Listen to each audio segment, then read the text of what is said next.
thank you once again to Bill and Melinda Gates for reaching out to me to pontificate a bit about superheroes. Now that I'm wrapping up this video, I recommend taking the next 5 minutes to read their annual letter by clicking the link in the description. If we're talking about real-life superheroes, then the Gateses are two people who definitely fall in that category, using their global influence to inspire others to make a positive difference. In a special feature captaining the Axiom, we learn. Oh man, cooking in cup is delicious. Wally totally had the right idea with this one. How did I make it taste this good? Let's see, sugar, potassium benzoate. Oh, gross! I'm not eating potassium benzoate.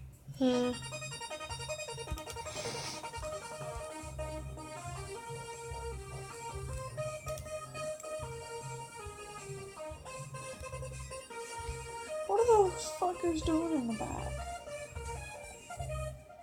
Hello, Internet. Welcome to Film Theory, the show where ruining your There's a favorite guy right here. classics Let me open the door for him. And my What? Today is none other than Wally. Now, I could be in the worst of moods, like say a hypothetical situation where you have to wait weeks for the dark cable company to fix your stupid internet. But you know, the internet is kind of your job, and so you're paying people to just sit around and stare at their computers without actually being able to do anything. Do you think that the cable company is going to come back and repay you for all the lost time and effort? No. Meanwhile, the people who watch your videos are like, hey, where's your videos? What are you doing? Matt got slacking off. And you're like, no, it's not my fault. Blame the internet company. But no one cares. No one cares. You know those sorts of moods? Yeah, I could be in one of those purely hypothetical moods just like that, not based on real circumstances. But you know what? The magic of Pixar makes it all just fade away. And Wall-E is my all-time favorite. You can keep your Incredibles and Nemos. None of them can compete with robots learning to love. And then they watch Hello Dolly, and then they hold hands, and oh, just getting choked up seeing these clips from the movie. Cut to the next scene, Ronnie. Cut to the next scene. And now they're dancing through space. Oh, I kid you not, I weep openly at 3 separate points in this movie. Well, at least I did. Now that I'm in the theory game, I don't so much watch movies anymore as I do study them. And this time I rewatched Wall-E, I wasn't crying because of robot love. I was crying because of the dark secret hidden in the bowels of the Starliner Axiom. To give you a refresher, the Axiom was supposed to be a safe haven for humanity, taking a few laps around the solar system while Wall-E's cleaned up the planet Earth and made it inhabitable once again. But when the events of Wall-E take place, they've actually been gone for centuries, longer than they first intended. They mention it in the movie like it's no big deal. And welcome to day 255,642 aboard the Axiom. Oh, hey, I see the ship's log is showing that today is our 700th anniversary of our 5-year cruise. Well, but that's going to cause some problems. And one in particular, what are they eating? Cupcake in a cup? What even is that? Well, be careful what you ask, because if you connect the dots throughout the movie, you can clearly see what the people on the Axiom are truly eating. And spoiler alert, it ain't Matt Damon's potatoes. They're eating each other. That's right, your favorite movie about an adorable little trash robot trying to save the world has covert implications that humanity is so screwed over that people are eating each other. Look, I'm not happy about it either. I wish this could be a theory about how Wall-E discovered the true meaning of Christmas, but there's just no evidence. Cannibalism, though? There's a lot of fishy things in this movie that point strongly in that direction. If it's been a minute since you've last seen Wall-E, 2 things. First, go watch it one final time before you forever start associating it with the consumption of human flesh. And second, there are a few key plot points that you'll want to keep in mind. Wall-E is set a good way into the future, in the year 2805. But the real action begins in 2105, when the Earth became too polluted to sustain human life. The proposed solution is for a superstore named By and Large to build giant spaceships to evacuate humans for 5 years while little robots clean up the mess and make Earth great again. Fast forward to the events of the movie, and as I mentioned before, what was supposed to last for 5 years has now lasted 700. And that leads us to what is a pretty obvious claim at this point. The Axiom has got to be out of food. Trying to stretch 5 years worth of rations into 700 just ain't gonna work. When I go a week without buying groceries, I'm down to open-faced peanut butter sandwiches and trying to determine if I can drink barbecue sauce for my daily recommended calories. Maybe they put extra food on board. I hear your busy little fingers typing in the comments already, and yeah, I would say that's practically a guarantee as packing extra is standard operating practice for today's space travelers. For example, NASA, for an average 7-day flight, will have 2 extra days of food on board with them. But when it comes to the Axiom, we're talking about 140 times the amount of food they would need for the planned 5-year excursion. 140 times! Even if by and large got wildly ambitious and stocked the Axiom with, say, 10 years of food, an additional 2 times the planned trip length, people would still start going hungry hundreds of years before the events we see in the movie. Plus, it's not like people are rationing out their meals. Unlike Matt Damon on the surface of Mars, everyone is unaware of how much food they have left. So the idea of rationing in order to conserve for the long haul isn't a thing they're worried about. And yet the food keeps coming. But from where? It's also important to note that food is going to be different than other limited resources like fuel or water, because there are easy ways for the Axiom to harvest those things for the several centuries where they're in space. In the special feature Captaining the Axiom, we learn 2 important details about the ship. For one, the ship is made out of a nuclear-embedded alloy. The Axiom is a second-generation General Dynamics Type 3 hull configuration made of a patented nuclear-embedded positronium alloy, Which would seem to indicate that it's running on nuclear power. While food supplies will quickly dwindle after a few years, nuclear reactors get a whole lot more bang for the buck. For example, when fully reacted, 1 kilogram of uranium-235, popular reaction agent, produces as much energy as 1,500 tons of coal. So a small amount of that stuff will cover you for quite a long time. And it's not like uranium is going to turn to mush like a week-old avocado. The time it takes for half a sample of uranium-235 to decay is over 700 million years. So don't need to worry about the expiration date on that one. For water, the Captaining the Axiom video also informs us that the ship is headed to the Kuiper Belt. And here's your destination, Captain.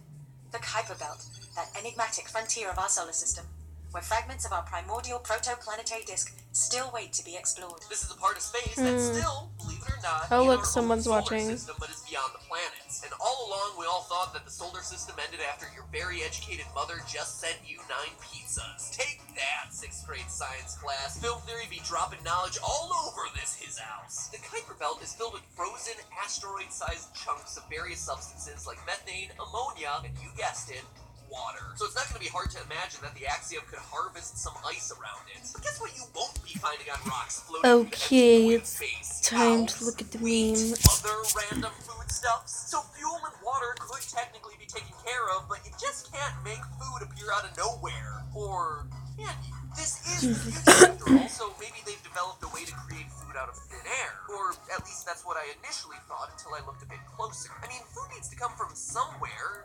Note that we don't see any animals on the ship other than humans. Unlike water, food is more complicated than simply a bunch of hydrogen. Okay, so it starts with arms out, face side. For the food from somewhere. Even if they had developed some meal replacement superfood like Soylent, which delivers all your essential calories, it still requires plants. Soy. Not even the ship's captain recognizes what a plant is or how it grows. Where's the thingy?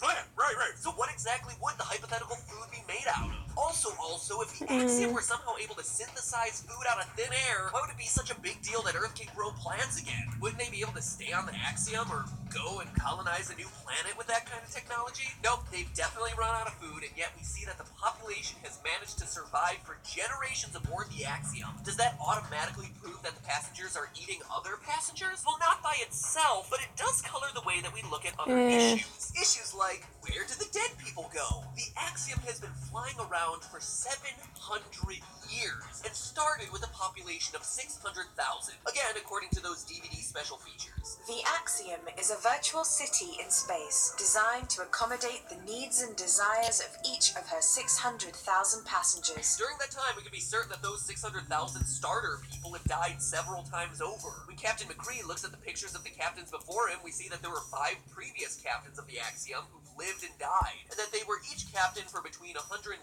and 150 years. That means we're looking at lifespans that may be as long as 200 years, but that still leaves us with over 2 million dead bodies that the Axiom's gonna have to deal with. And we know they're not thrown away since we see the airlock system and garbage disposal areas of the ship. When Wally and Eve get pushed into the inner bowels of the Axiom with the rest of the waste, there's no organic material to be found, only mechanical parts. And when things do get jettisoned out into space, again, there's nothing but trash and metal to be seen. So if you're not throwing the dead bodies away or launching them into space, there's only 2 possibilities. 1, burning them into ash, which is likely, or 2, recycling them. And if you've got a lot of one kind of material that needs to be recycled, i.e. human bodies, and another resource that you're in desperate need of, i.e. food, then it makes at least mathematical sense to see if the surplus of one can fix the deficit of the other. But of course, no human would ever agree to a plan that nonsense. monstrous, am I right? Well, I am right, but aboard the Axiom, they wouldn't have to.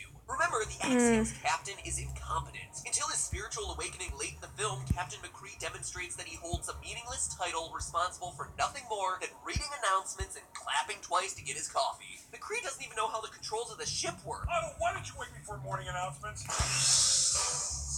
Honestly, it's the one thing I get to do on this ship. So it's clear that any major developments or decisions on the ship aren't going through him. Enter Otto the autopilot, who has no problem instituting the system of man-eat-man. Remember that all of Otto's actions revolve around Directive A113, a program which says that the Axiom must never return to Earth. Autopilot, take control of everything and do not return to Earth. Repeat, do not return to Earth. Let's get the heck out of here. Both of the problems I just mentioned, the Axiom becoming crowded with corpses and running out of food, would very much threaten Directive A113 by requiring a return to Earth to offload or get more supplies, thereby forcing Otto in an attempt to fulfill his programming to come up with a solution to fix both problems at any cost. Sir, I insist you give me the planet. Otto, get out of my way. We cannot go home.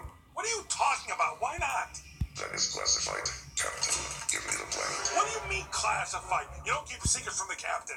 It's not evil, it's just an artificial intelligence following his programming to the letter. And unlike McCree, Otto controls pretty much everything happening on the ship because everything on the Axiom is taken care of by the robot fleet. From being lifeguards at the pool, to performing maintenance, to delivering drinks. The passengers have relinquished all the control to the robots. B is for by and large, your very best friend. And many of these robots are obsessed with cleaning and contaminants. Thus, it would only be in their programming to want to dispose of something as unsanitary as a human cadaver. Which brings us to the grimmest part of all. Sure, I've demonstrated how the passengers of the Axiom could have come about eating each other, both in terms of necessity and in the logistics of how such a system could come about, but up to this point it's been mostly speculation. It's time to prove this grim truth using science. Just look at the passengers aboard the ship. I'd say that they're a bit overweight. That's not me judging them, that's a big point in the movie. The by and large CEO makes the claim that Due to the effects of microgravity, you and your passengers may have suffered some slight bone loss. the diagram on the screen strongly implies that the bone loss is the cause of everyone's bootylicious body. But the science of that just doesn't make any sense. Sure, NASA has done a lot of research and determined that the weightlessness of space makes bones less dense very quickly and causes muscles to atrophy, but neither of these cause You can play on. weight. I don't want it. I'm streaming. Creating a meme. Well, doing a meme collab. Based on the way Wally falls down the trash chute and the way the babies slide down the Lido deck at the end of the movie, the Axiom is mimicking Earth's gravity, just like it mimics Earth's temperature. If there were microgravity on board, you wouldn't need a hover chair because literally any chair not bolted to the ground could hover. So all this talk about microgravity causing obesity is pure lies. And while the movie leads us to believe that their physical inactivity is what causes them to gain weight, that also simply isn't true. Inactivity isn't good for you, sure, but weight loss is more tied to what you're consuming rather than what you're burning off. Don't get me wrong, the passengers wouldn't be in good shape, but if they never use their muscles, they'd simply be frail, not fat and overweight. This means that whatever they're eating on a regular basis is densely caloric. That's what's maintaining the kind of weight that we see them toting around in the movie. And as it turns out, human meat could yield those sorts of results. According to a disturbingly specific article in Popular Science, an average human body, when cooked, is good for a little over 80,000 calories. These were bodies analyzed in the 1940s and 50s, long before the American obesity epidemic forced our mayors to decide how big our cups of Mountain Dew could be. So we can imagine that people of today would be even more caloric, perhaps topping 100,000 calories apiece. And calories coming from human flesh aren't exactly healthy calories either. The Popular Science article notes that a significant I don't know. I don't care. calories in a human body are coming from adipose tissue, pure fat. So combine, say, a fatty human flesh-filled diet with onboard inactivity, and you've got yourself a recipe that results in some very overweight passengers, like the ones that we see populating the Axiom. Now, of course, there's one final problem to this theory. Tricking people into eating and getting around that human Let's flesh go! you're gonna be contending with. It's kind of like getting a kid to eat Brussels sprouts. Eat it, Yep. it's gonna be good for you. Or, Your I guess in hands. the Axiom's case, eat it, because if you don't eat your fellow passengers, there's literally You're nothing warming out. else. You're gonna get me You're gonna heartburn. die. Get fed to everyone else. How do you see body to make it palatable to a bunch of unaware passengers? No! The solution is a lot more straightforward than you might initially think. Science has actually proven that one of the best ways to mask the flavor of something is to liquefy it. This is actually this character's actually But it's weird. not like everything that the people on Axiom consume goes through a straw. I mean...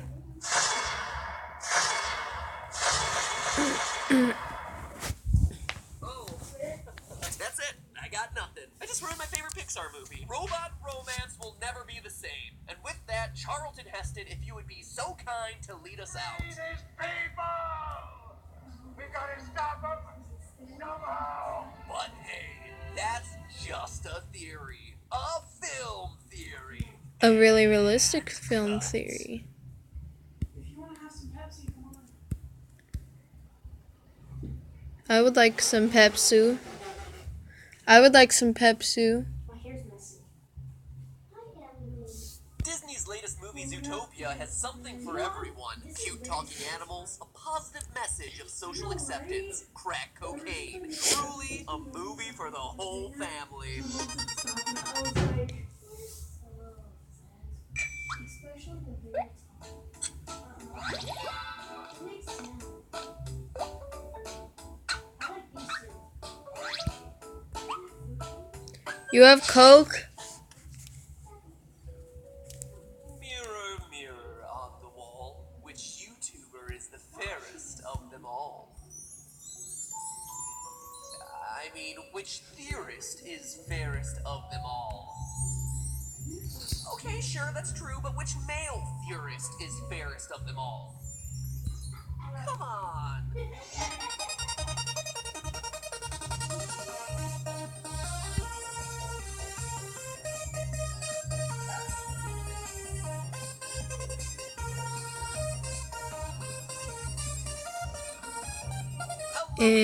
Welcome to Film Theory, the place where kids at heart never have to grow up, kind of like Toys R Us, but without the creepy giraffe guy. Now, if I've said it once, I've said it 1,000 times. I love Disney. So much so that I just got a bumper sticker attesting to it. That is commitment, my friends. Now, while I love the recent stuff, obviously, since I've covered everything from the questionable sisterhood of Anna and Elsa to a fish who just so happens to forget things when it's most convenient for her, we've got to give credit to the classics, too. And when I say the classics, I mean the most classic. Snow White and the Seven Dwarfs, the OG feature-length animated film coming out in 1937, which, by the way, was a whole decade before television went on sale. Fun fact, Snow White was such a monumental moment in movie history that at the Academy Awards, it won a special honorary Oscar for being so innovative, giving itself one large statue and 7 tiny ones. 8 statues for one category that didn't even exist. Now that is called winning. Now, I recently rewatched Snow White. Somehow it's a lot more intense than I remember. Hey there, Mr. Huntsman. My teenage You have daughter something is to too drink pretty, so besides when you do a solid Kool-Aid? and lure her out into the woods and, you know, What rip is her it? heart out, man, and here we all thought that Zootopia Give me some of the was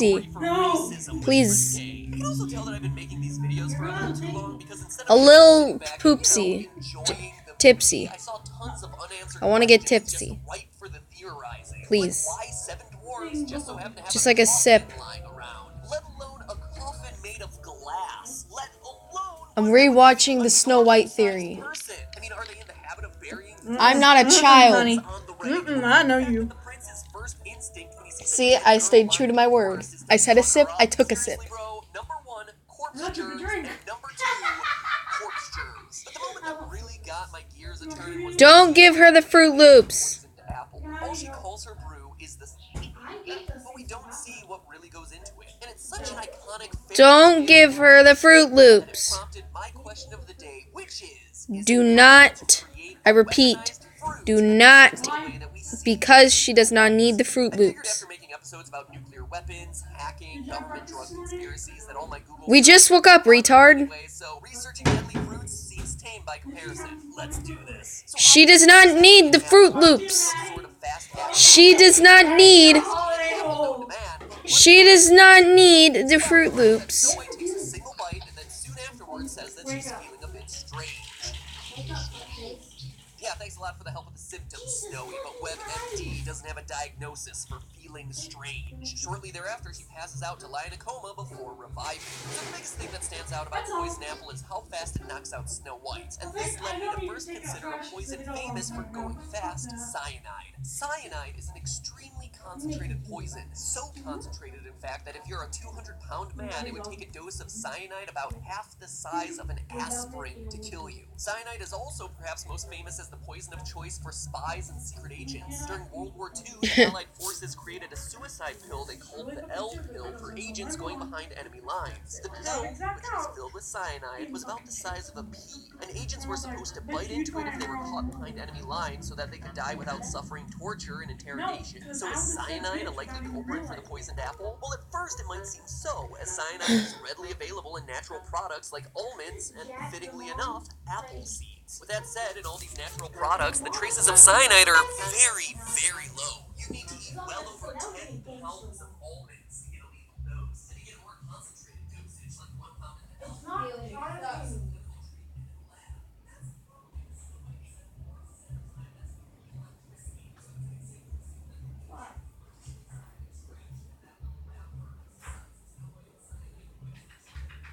I've already tried that one. It's between there, but it's hard.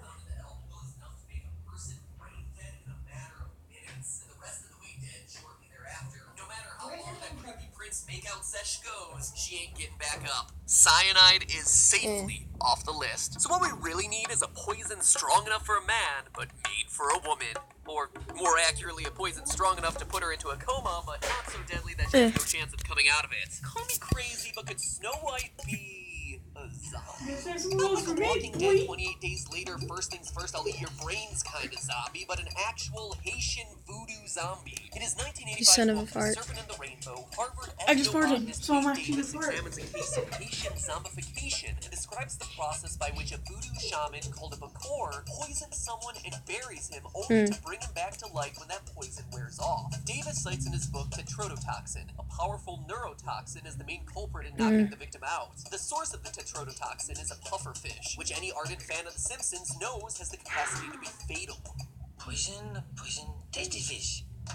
And tetrodotoxin is definitely strong enough to send you into a coma with a very small dose or kill you with one that's slightly larger. But it's here that we run into our problem, geography. Tetrodotoxin is found in a Light variety goes of up. sea creatures, but pretty much all of them, and especially the pufferfish, are found in tropical climates. The movie version of Snow White and the Seven Dwarfs never explicitly tells us where we are, but considering that Snow White and the Seven Dwarfs is coming from the Brothers Grimm fairy tale, the story is probably taking place in southern Germany, since that's where they were from and where they based most of their stories. Additionally, if you look at the landscape of forests and mountains, the architecture of the evil queen's castle, and even the animals present throughout the movie, they're all indicators that we're in Germany or close by. Long story short, the likelihood of the queen getting her hands on an exotic pufferfish, especially in the pre-industrial era, is just too big of a stretch. So to recap, even though the apple scene in Snow White is really short, we actually know a lot about it from the context clues. We need a fast-acting poison that, with a single small bite, is going to be powerful enough to cause a coma, but not so powerful as to guarantee death. It has to be easily found in nature, since the evil queen doesn't have any Breaking Bad-esque lab equipment for distilling down the poison, and it also must be indigenous to Central Europe.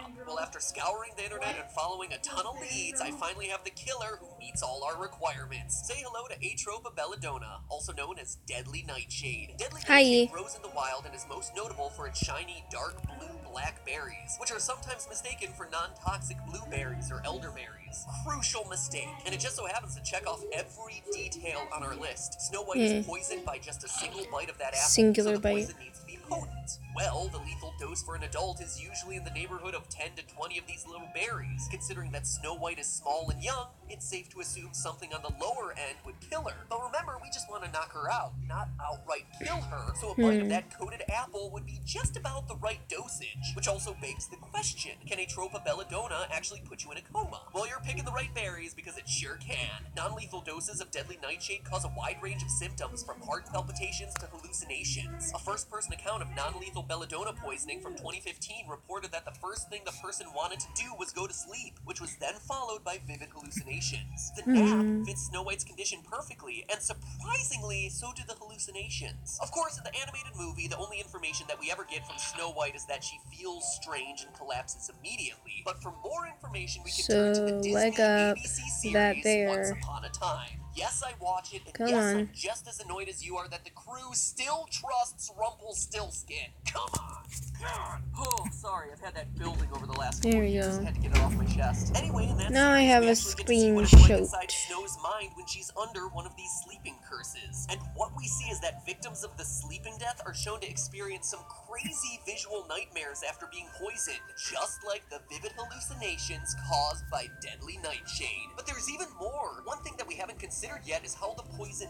tastes. You'd think that if Snow White bit into the apple and it tasted weird, she would either spit it out or say something, like it not tasting like an apple, kind of like Apple Jacks. Yeah, flip it to me. They're awake.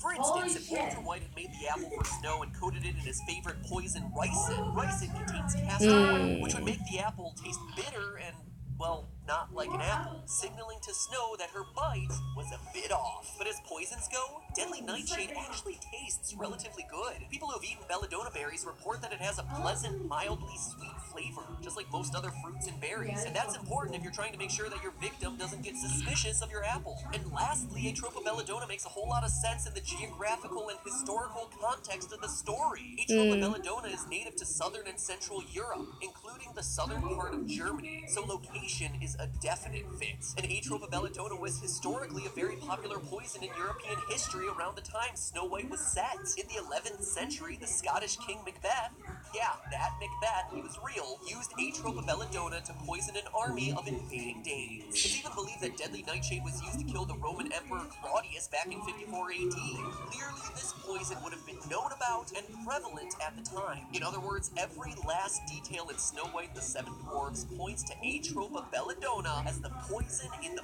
poisoned apple. But I'm not done. There's still one massive problem, and it's one I'm sure that all of you are thinking right now. If Snow White had been poisoned by a very dangerous, potentially deadly toxin like those found in Atropa belladonna, how is she cured by the prince's kiss? The short answer is, she's not. Boom!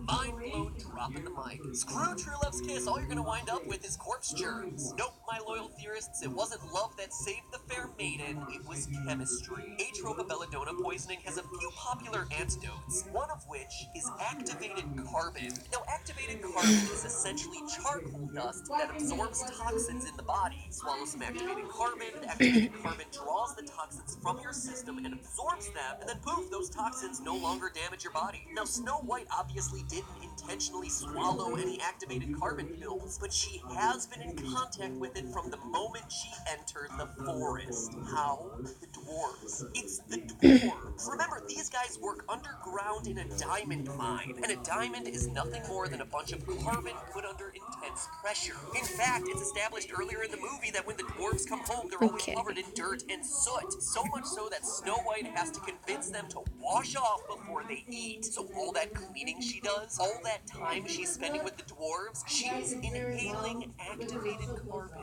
It's already in her system. Then Snow White eats the apple, gets poisoned, and gets sent into a state of sleeping death. From there, the dwarves, once again covered in carbon soot from the mines, carry her off to the glass coffin. Along the way, she inhales even more carbon, and all along the way, the carbon in her system is slowing the absorption of the toxins, until finally enough has been drawn out of her system that she's able to wake up. That's right, Snow White wasn't cured by love's first kiss or some doofy corpse germy prince. Nope, she was cured by none other than the Seven Dwarfs. Now remember, kids, an apple a day may keep the doctor away, but an apple covered in deadly nightshade, it's just gonna kill you. But hey, that's just a theory. A film theory. And cut. Now that I've ruined a classic fairy tale trope, I hope you're ready for more old school childhood ruining Disney theory action. Because it's time to click this poison apple right here and have the Lion King get utterly wrecked for you. That's wrecked with an R-E. What's the difference between Medicare and Medicaid? Medicare and Medicaid are different. Medicare is a federal program and run by the federal government. Every last inch of me's covered with hair. Oh, really? Hello?